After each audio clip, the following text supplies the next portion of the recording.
everybody, we're back with more Hotel Dusk, room 215. So I started back here right before we talked to Dunning, so we can try this conversation again. Just speed through this stuff.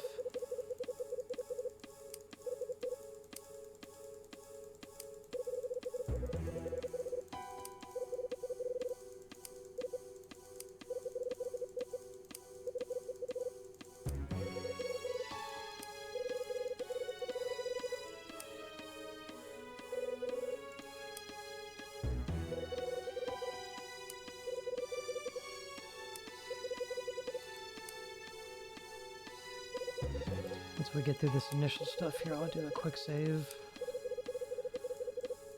So if we screw up again, we won't have to go through all this.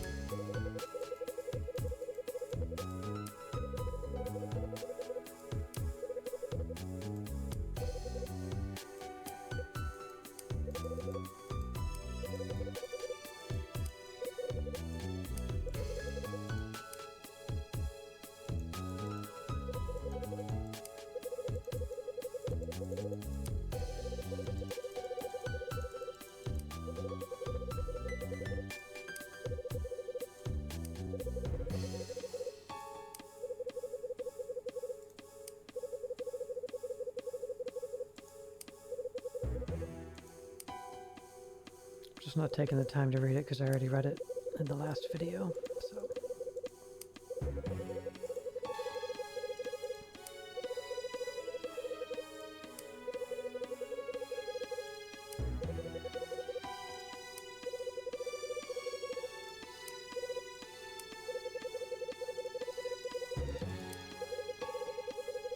It's like, yeah, when you get towards the middle part of the game, towards the end, it's like every time you have one of these interrogation segments, they like expect you to get every single questioning thing done correct. Otherwise you fail and you get a game over.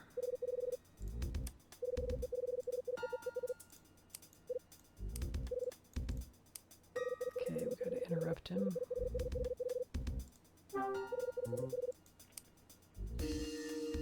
Okay, I'm gonna start my quick save here. So he didn't kill him, but he talked to him.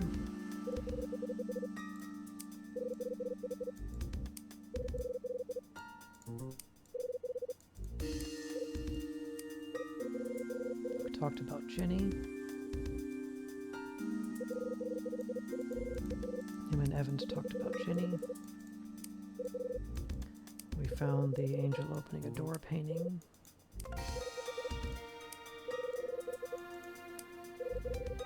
Because that man left it here. I think I knew who left it, and it was Bradley.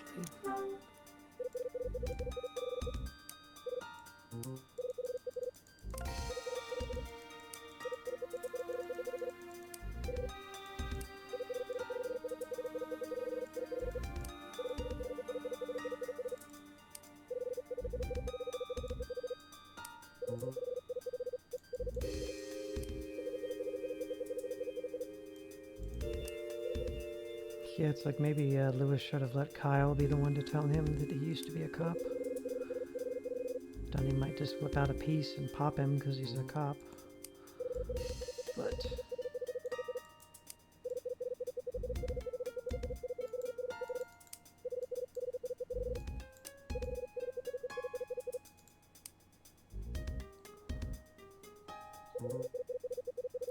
found the old letter in the cellar safe.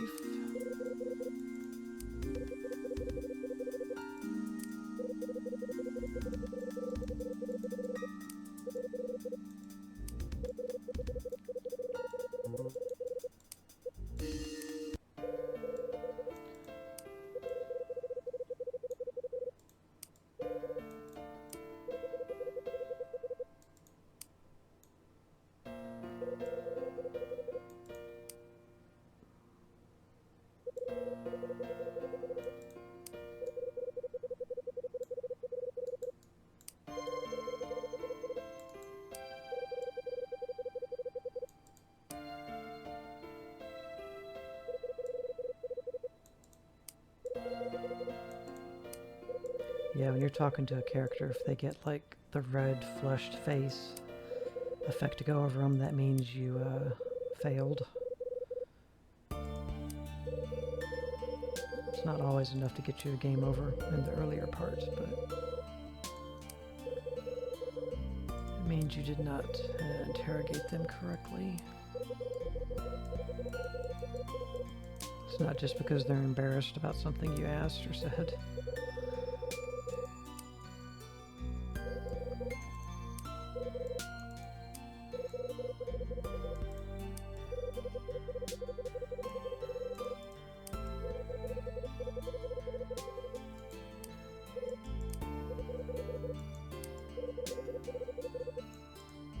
This is a really long segment here. I have to do another quick save once we get to the critical part here. He doesn't know where Evans is. He's just waiting here till he shows up or contacts him. Okay, quick save. Is Evans going to contact you? Hell, I don't know. 3 years ago, after I lost my Jenny, I hit rock bottom. I was lost, told him I knew Jenny wasn't ever going to come home. Took a knife to the paintings I was working on and slashed into ribbons. I was even thinking about breaking my hands so I couldn't paint no more. Well, Evans saw how crazy I was. He talked me back from the edge, said he'd take care of everything. Promised me he'd get my Jenny back. Said I should just sit tight and wait here. And that he'd contact me soon as everything was square. Then he turned and walked off the face of the earth. Would a guy like that mention his own daughter? Let me take a guess. I think this is where I messed up. He didn't say a thing. Evans never told you what happened to her, did he? Sure didn't. That night 10 years ago, we had a couple of drinks and talked about what was what. We went to get the girls. Mila was on the floor and Jenny was gone. Evans grabbed Mila and raced her to the hospital, and I thundered around like a madman looking for my little girl. Next morning, Evans came back from the hospital. When I asked Evans about Mila, he told me it was nothing and she was fine. Why did he keep Mila a secret? Why didn't Evans tell you about Mila? I don't know. Ain't got a clue. Okay.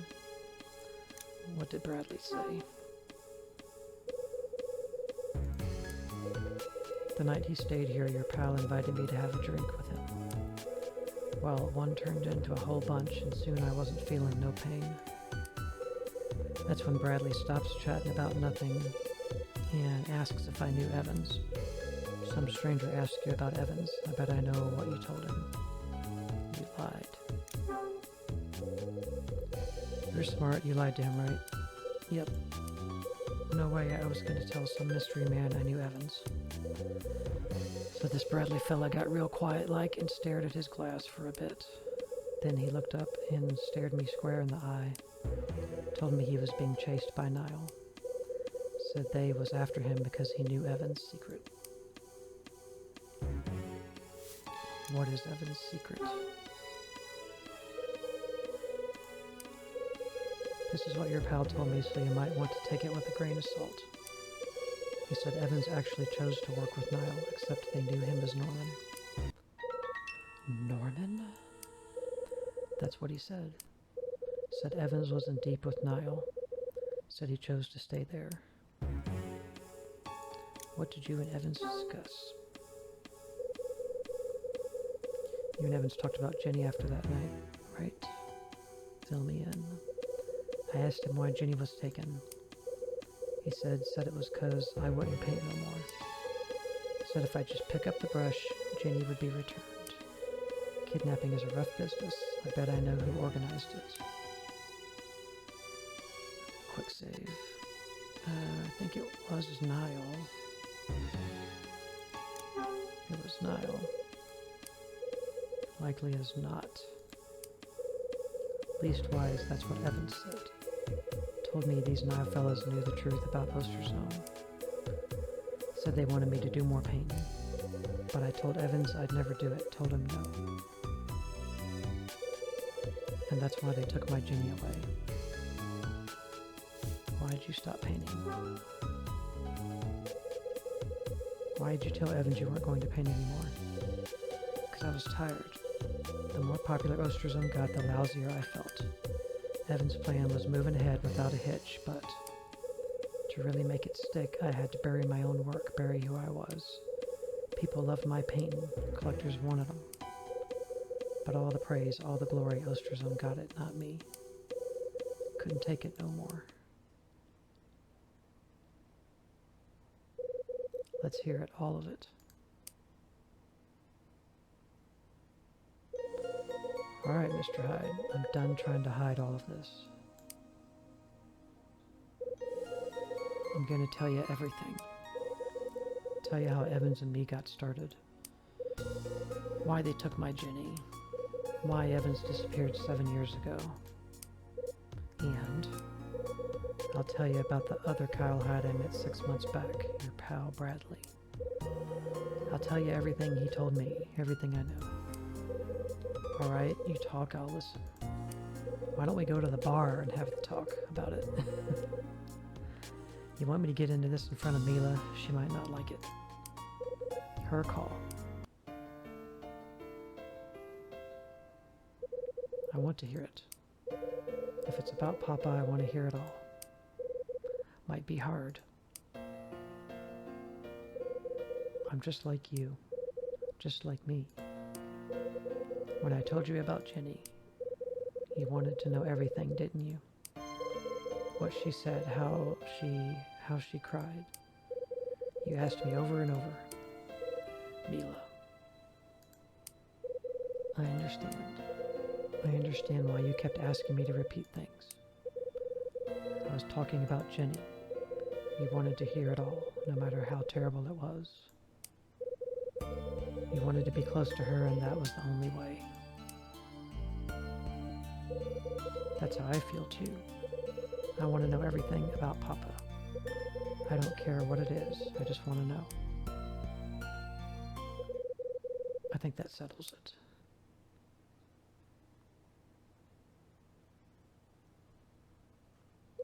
Start talking.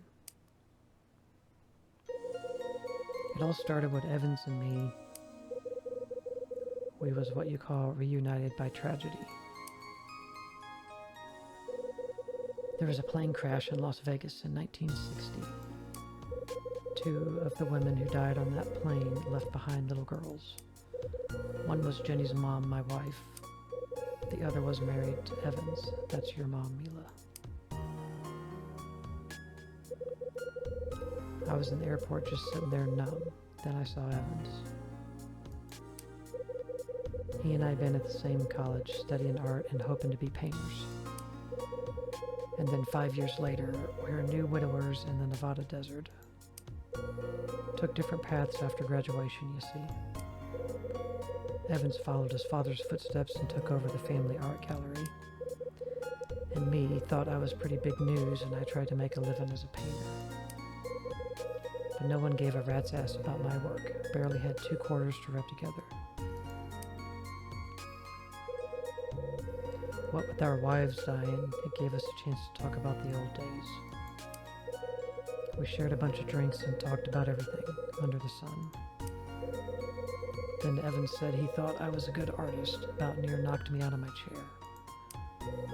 Then he went on praising me and telling me how great I was. Of course, I swallowed it all. He told me something else, too.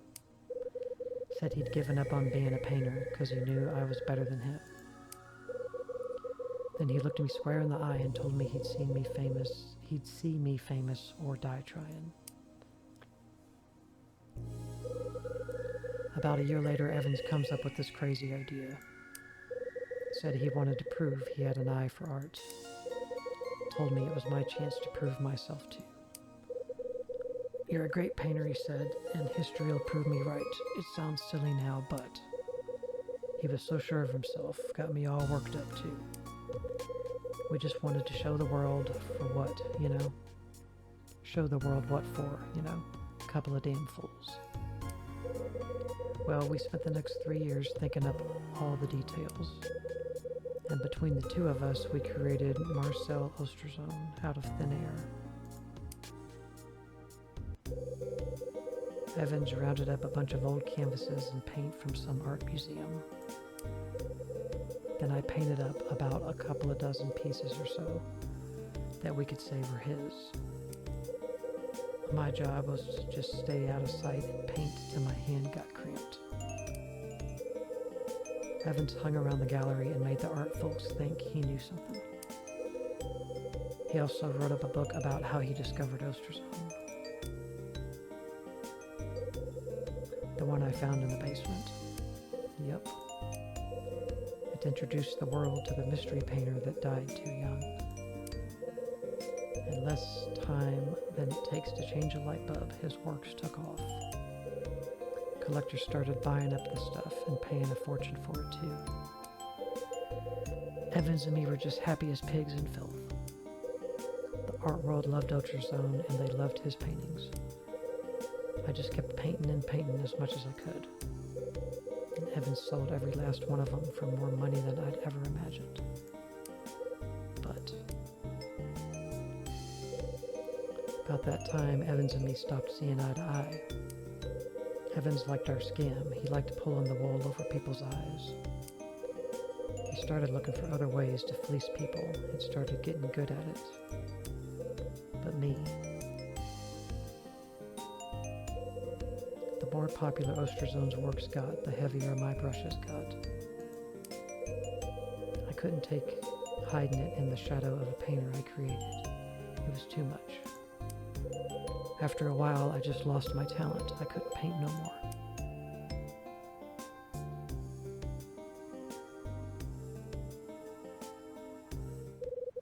That's what led to the worst day of my life. Evans invited me to the hotel, so I threw Ginny in the car and came on over. Evans brought Mila and our girls started playing together right away. Kids were cuter than anything.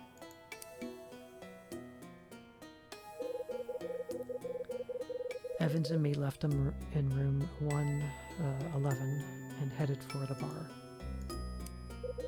We hadn't had a relaxing night in a while. We just shot the breeze, had a couple of drinks, nothing out of the ordinary. Then Evans said he wanted to show me something. So he brought me down here. We were standing right about here. Evans told me he bought the hotel and built this room just for me. Wanted me to hide down here and just keep painting. You're a genius, he says to me. You'll be painting again before you know it. You want to give Jenny the good life, don't you? All you gotta do is turn into Osterzone again and paint. You'll have enough scratch to give Jenny whatever she wants, make her happy. No, that's not true.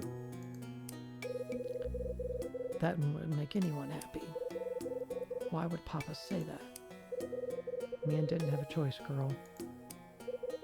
He had to say that to me. It was all he could do. What do you mean? Any fool could see Evans wasn't behind this hotel. Had to be someone else.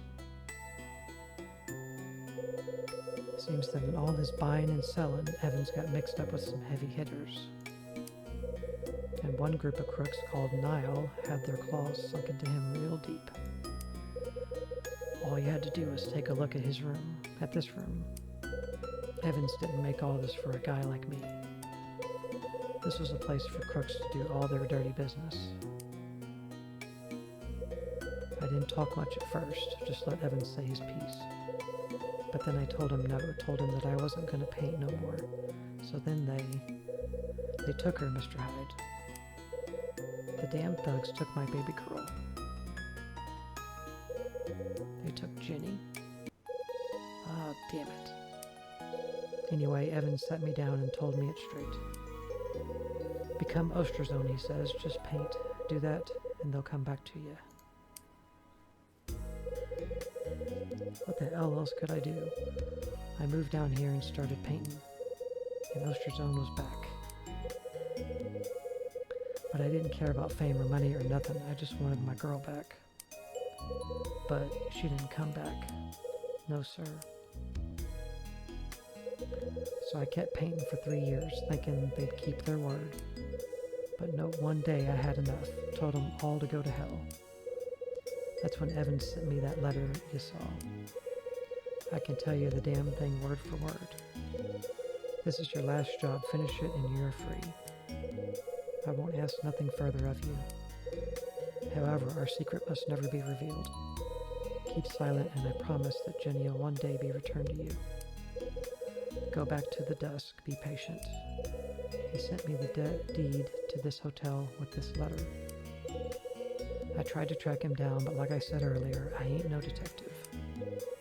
Gallery was all closed up, and I didn't know where else to look. Papa, where did you go? I didn't have any idea how to start looking for him, so I just decided to stay here and wait it out. I made a promise to myself, you understand. I was going to wait here for Jenny, and if I died waiting, so much the better. So 5 years back, I opened the Dusk back up again, but no one wanted to stay here. People heard stories about the night Jenny was taken, and, well, it kept them away. So I made up that nonsense about the wish room and told a bunch of newspapers. Then I tried to run the place. Guess you can tell I ain't much of a people person. Did you hear from Evans? No, not a peep. But a couple of years back, I got a visit from a gal who used to work in his gallery. She just showed up one day shaken and nervous as hell. I asked if I could help her, and out of the blue she said she knew I was Osterzone. Also said she knew Evans forced me to do all the paintings. Then she threatened me, said she'd reveal my secret unless I painted one for her. Thought she might know where Evans had gotten off to, so I did it. I gave her the painting, but I never heard from her again. Nothing from Evans either. That's interesting. Yep, oh, and then 6 months ago, that other fellow showed up, the one with your name. Got some news about Evans from him. Bradley. What did he tell you? I gotta take a sip of drink.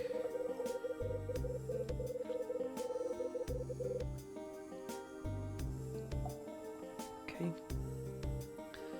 I didn't know what to make of him, but I liked him well enough, so we had a drink. Then he turned to me and asked if I knew Evans. Of course, I didn't say a word, just kept nursing the drink, but he kept talking. Said Evans was in deep with Niall and calling himself Norman. Then he told me he knew all about Osterzone. This fella knew everything, and he just kept talking. Said he knew we had created him, and that he knew I'd been painting. Didn't think I should say nothing, so I just sat and listened. After a bit, he quit talking and just swirled his eyes around.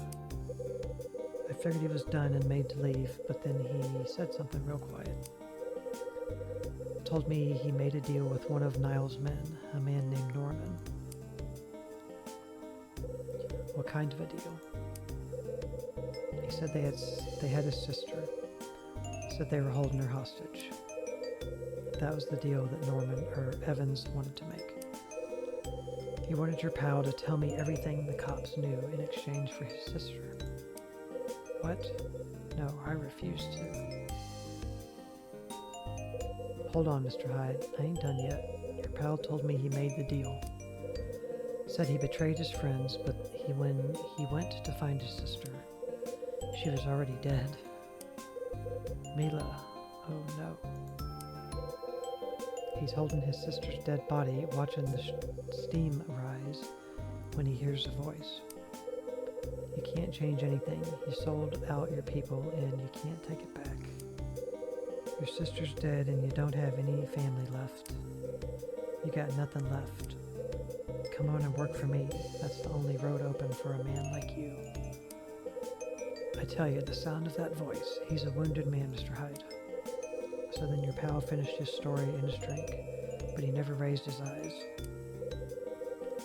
And I asked him what he'd done next. kept looking at his glass, but I couldn't tell. I could tell he was seeing something else. I accepted his offer, he told me. I knew it was the only way to avenge my sister, the only way to make Evans pay. Bradley.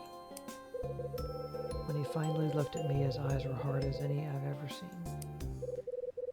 "You won't see Robert Evans again," was the last thing he said to me.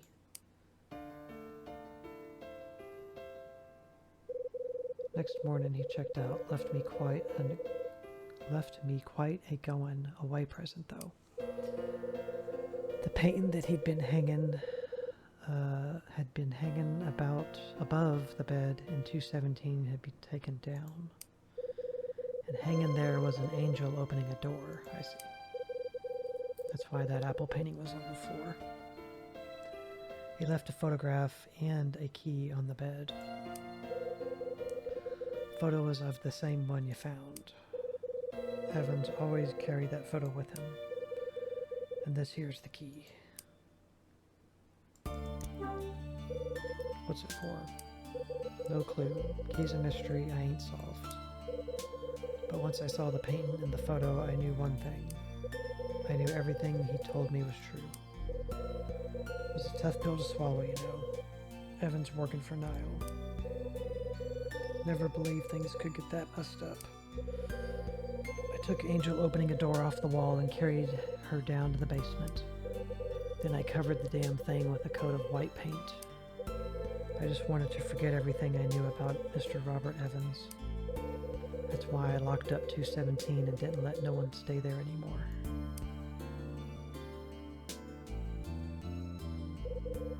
And that's it, Mr. Hyde. Everything I know, every last bit. When you showed up claiming the same handle as that man, I got to thinking something bad was going to happen. That's why I was so nervous. Something bad, huh? Go ahead and laugh. I'm nothing but a damn fool. This place and its secrets draws bad things like flies to honey. But I'm still here, still doing what I can to protect that secret. Waiting's about all I can do anymore.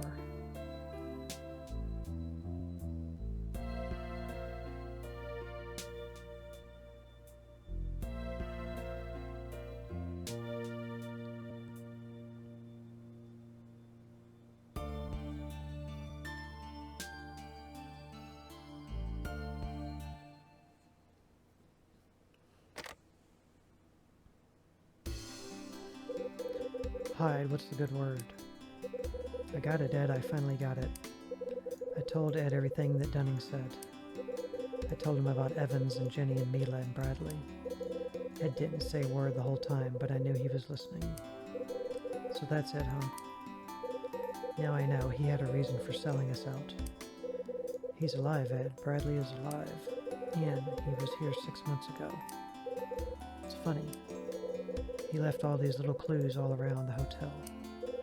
Almost like he knew I'd be coming. Actually, Hyde, I think you hit the nail on the head. I just got off the horn with the guy who wanted the red box and the magazine. He settled the bill but said he didn't care about getting the items back. Ed, wait, that means those items were just... Listen, Hyde. Lie down and get some rest. You need to clear your head. I'll call you tomorrow. I think Bradley was the one who wanted those items found just to get Kyle to come to this hotel. If the customer I'd been working for was actually Bradley, right? And the key Dunning gave me in the basement. I tried using the key to open the small red box. The key turned, the lock clicked, I opened the box, and I saw a letter written in a hand I knew well. This letter. I read the letter, my eyes poring over each word. I think it should be Pouring.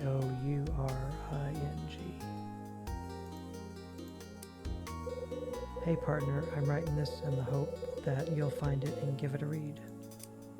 6 months ago, I heard that you turned in your badge and left Manhattan. Bradley. I figured it was my chance, so I arranged for you to be here. You know why I did it, don't you, partner? Because I know you. Because I knew you'd solve all the riddles hidden in this dump of a hotel. I knew you'd discover what happened here and what happened to me. You're a damn bulldog, Hyde. I knew you wouldn't let it go. I had to believe that.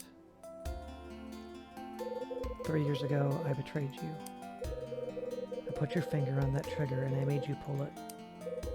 You know, Hyde, I can still hear your voice, asking me why.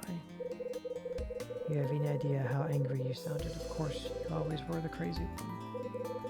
But every time I hear it in my head, I see Mila. I see the way Evans killed my baby sister. And I remember the day 6 months ago when I took my revenge. I know you understand, Hyde. And so I'm on the run now. Niall wants me dead. Cops want me dead. Some life, huh, partner? Stop looking for me, Cal. My way is a dead-end street. Let me go. I'm a ghost now. Bradley. Bradley. I can see the surprise on his face when he hears her name for the first time. He stood by her bed and watched her sleep, thinking all the while of his Mila. Then he took his bracelet off his wrist and slipped it onto hers.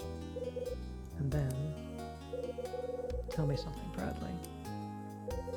Did you watch and wait when Evans came to see Mila? Did you kill him?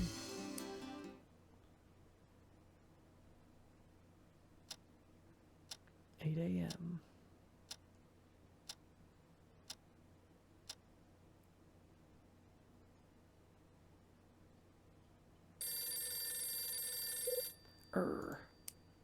Whoa.